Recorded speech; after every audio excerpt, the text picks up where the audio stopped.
you'll begin to understand that you don't need to rely on eating copious amounts of food to get your energy. And if you're trying to lose weight, you've got to make sure that what you're putting in is equal to what you're putting out.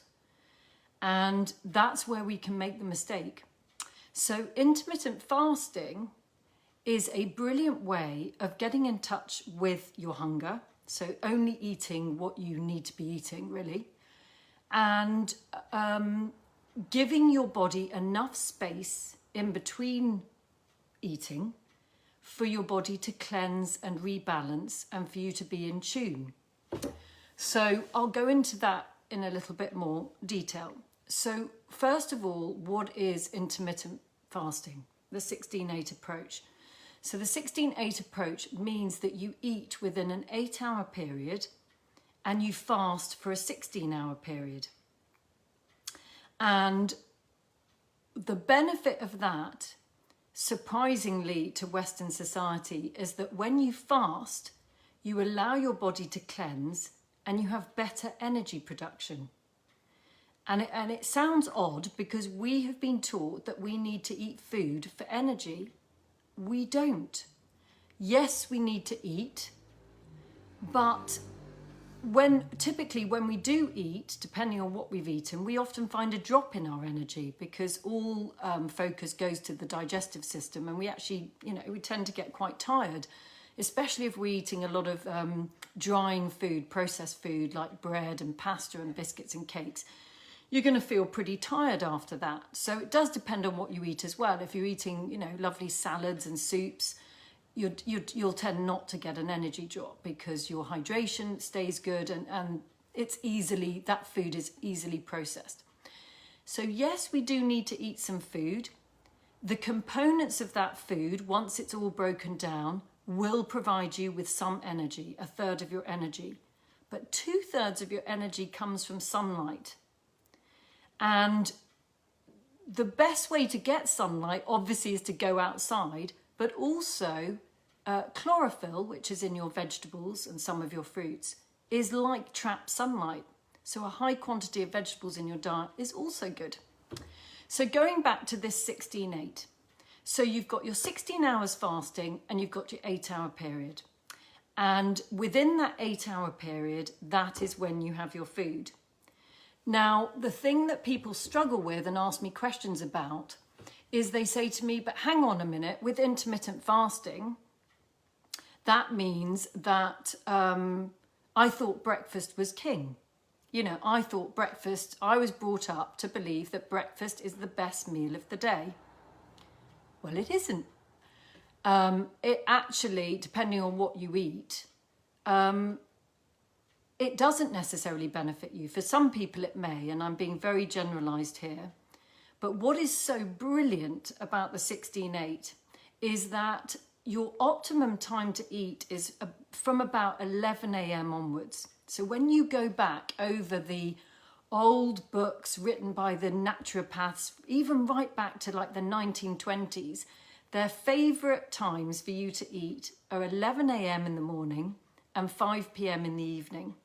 So that's actually less than an 8-hour period. But what it's allowing for is in the morning for your body to have a good detox. Okay? So what happens is when you don't eat first thing in the morning, but you hydrate, so make sure you drink plenty of water, of course. What you do is you allow the liver to continue its cleansing from the night before all the way up to 11 a.m. or whenever your first meal is. Maybe it will be 10, maybe it'll be 11, maybe it'll be 12. But it allows the system to detox, which is a really beneficial thing because if the body detoxes properly, you are going to have more energy. So that's the key. Now, what's interesting about this is, have you ever, for example, worked in an office or known somebody who tends to get something like colds or allergic rhinitis, not colds actually, allergic rhinitis or hay fever? Have you noticed colleagues in the office blowing their noses all morning and then it's settling down and it not happening for the rest of the day? And one of the reasons for that is because we have a really significant mucus production going on first thing in the morning. Now, if we interfere with that by eating, we can stagnate our lymph. We can stagnate that mucus. We can thicken it. Whereas if we continue that detox and allow the liver to detoxify right up to a minimum 10 a.m. in the morning, but push it to about 11, your body will detoxify adequately and you will feel energized. Many people that you'll speak to, and certainly the research and certainly my personal experience, is you will have better concentration, more clarity, and loads more energy in the morning if you delay your eating to late morning. Because it's getting away from this idea that food gives you energy. The components of the food later on when they're broken down will contribute to repair of the cells, some energy production, yes, I agree with that. But it's not that you get all of your energy from food. It is completely untrue. So what you'll find is when you do fasting, very specific fasting, you have more energy. And if you talk to the wonderful yogis, obviously I haven't spoken to any yogis in India, but when you look at the research and you read the books, the yogis talk about sunbathing and fasting as the road to good health, because it allows this incredible natural energy production within your body and this production of light, this absorption of light into your cells, which gets blocked when we're dehydrated and toxic. Okay, so you start your first meal between 11 and 1. So you might choose that that's going to be your breakfast, or it's going to be your brunch, or it's actually going to be your lunch. And if you get hungry before that, first of all, make sure you're well hydrated, so your blood sugar is good.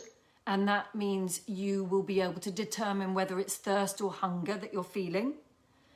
And then the reason why I'm stopping in that moment is because I'm just remembering some people do feel hungry when they first wake up. Now, if you're healthy, when you first wake up, I'm being general, it's unlikely you would be hungry, because if you're healthy when you wake up, your blood sugar should be stable, which means hunger should not be the first thing that's being prompted.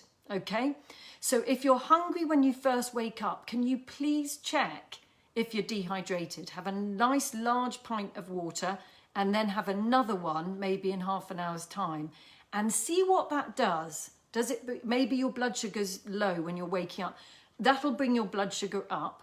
If you still need to eat something, then of course you will get in touch with me and we'll talk about what you need to do. The other thing that's really beneficial if you start to get peckish at around 9 o'clock or even 10 o'clock is to make yourself or bring into work a fresh vegetable juice or a smoothie. If you're going to choose a smoothie, you need to stick to vegetables and fruit and water. You don't want to be going for almond milks and chia seeds and oats and all those things, because that is food and that's delicious and very healthy for you, but you want to push that to being the first of your meals of the day. Okay, so your smoothie would be vegetables, fruits, water, or even better is to have a fresh vegetable juice, which could be carrots, kale, celery, because with a fresh vegetable juice, if you drink it quickly, you're going to get all those enzymes released, which is going to create a purging of toxins from the liver. So the juice is creating a detox. It's helping that detox in the morning. Now imagine if your body is well hydrated and detoxifying adequately throughout the day, you are going to have the most amazing energy. If you keep eating food all day long, like people who do grazing, you are never going to give your body a chance to cleanse, and therefore you are never going to have the energy levels that you want. Okay? So fasting is really beneficial for that. So we've done the morning, 11 to 1. If you need a snack mid-afternoon, fair enough. And then the evening ideally is 5 to 7. Now, the only adage I put to the 5 to 7 is that you don't really want to eat after dark. And obviously that's impossible in the winter time if it's getting dark at 4 o'clock. So, you know, that I understand. But ideally the digestion slows down when it gets dark. The liver does not want to be detoxifying late at night. So you want a minimum of 2 hours before you go to bed to have finished eating. If you can do 4 hours, your liver will love you. Okay, so 5 to 7 would be your meal time. And then a lot of people say, oh, I want to go to the gym, and I get home from work and then I want to go to the gym and then I come home and eat. If you're eating at 9 o'clock at night, it's hard on the body. So what can you do? Could you have a boiled egg or some rice cakes with hummus or some almond nut butter before you go to the gym? Some of my clients say, well, that make me feel sick. I don't want to eat before. If you're going to need to eat afterwards, you need to be very mindful of what it is you're eating and try to eat as early as possible. Or like I say, try to eat before you go to the gym and keep it very, very light afterwards. The other thing is, if you want to do the intermittent fasting full time, 16/8, again, this is general advice. Please do not listen to this advice unless it feels right for you or you want to get in touch with me and check. You know, I can't be responsible for you making choices for individuals. This is general advice. It is very healthy to do intermittent fasting full time, okay? But maybe you just want to do it at the weekends. Maybe you want to do it a few times a week when you're not doing the gym. You know, see what works for you. And if you are doing a lot of exercise, maybe you do need three meals a day. And maybe there's days you're not doing exercise and you don't. So be flexible, be open-minded, you know, consider it all. And of course, you've even got this other incredible intermittent fasting, which is 24, which is where you eat in a 4-hour period and you fast for 20 hours. But I would probably only recommend you do that once or twice, once a week or so, or twice a week. So it was really just to jump on here and give you an insight into this whole understanding of energy and how we can really mess our systems up and force ourselves to eat because we're doing a lot of exercise or whatever, and think that we need to eat for energy and actually end up messing up our blood sugar, getting and eating more food than we need to, and actually that affecting our health, whether that's weight gain, tiredness or whatever. So it was really to clarify that understanding about energy, and also to introduce this idea, and maybe some of you are already doing, about this 16/8, that by doing that technique and keeping the food within a set period, you are going to find you have so much energy. So I hope you've enjoyed that. The other thing I found fascinating is new research has come out to say that our metabolism does not change from the time that we are a teenager to 60 years old. So whenever you hear these ideas that if you do this or do this, you're going to speed up your metabolism, or take this supplement or do this, it's absolutely not true. But what you do is you improve your body's effectiveness at detoxifying, you hydrate your body better, and therefore your body works more efficiently. And it's actually nothing to do with metabolism. You just feel better as a result of that. You have more energy, etc. So let me know if you have a go at this, but I really, really super recommend this. I do intermittent fasting nearly every day. Sometimes I feel like having cereal at 10. And if I do, it's only a very small bowl, because cereal and granola are quite heavy on the digestion. You know, if you go for some eggs and some wilted greens, your body would probably handle that quite well. Oh, and some people ask me, can I have my coffee first thing or my tea? Well, you can, but it's not fasting then. Okay, you're using a drug, you're using a stimulant, which is fair enough if you love it. But if you can push it to later in the morning, that's amazing. I mean, if it's your absolute favorite cup of coffee, you look forward to it every morning, you have a whole ritual, it's, you have to weigh that up and decide, I enjoy it so much, it's one coffee a day, I want to have it at 8 in the morning, and that's it for the rest of the day.